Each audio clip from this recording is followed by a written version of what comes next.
Let's see the first characteristic, which is resource sharing. Computing resources are to be shared for various reasons. With regard to the distributed system, resources are shared for data consistency, optimizing processing time, and single point of access to distributed application.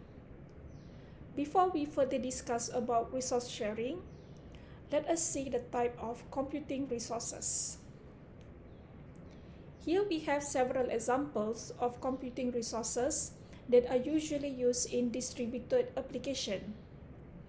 We have computers, operating system, printer, disk storage, processor, files, memory, and servers. The resources that we have seen just now will be shared on the network for distributed application. Resources are shared for various reasons. Let's say we have an application that runs individually on each of the computer in the organization. First, we need more money to buy the application.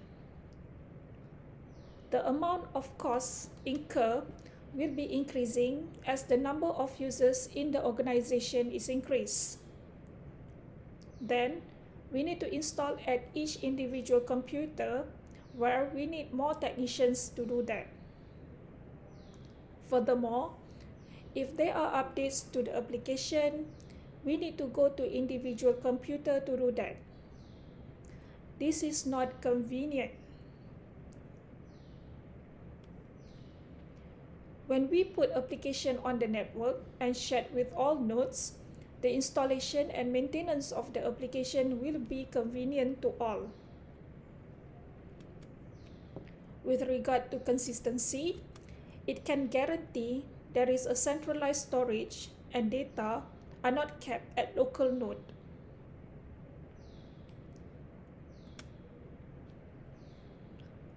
The resources shared on the network is managed by a software application named Resource Manager. A resource manager will define how resources can be shared across the network and how these resources should be managed. Among the management of the resources are to ensure that nodes that are used for concurrent processing shall not hang or die in the middle of the process,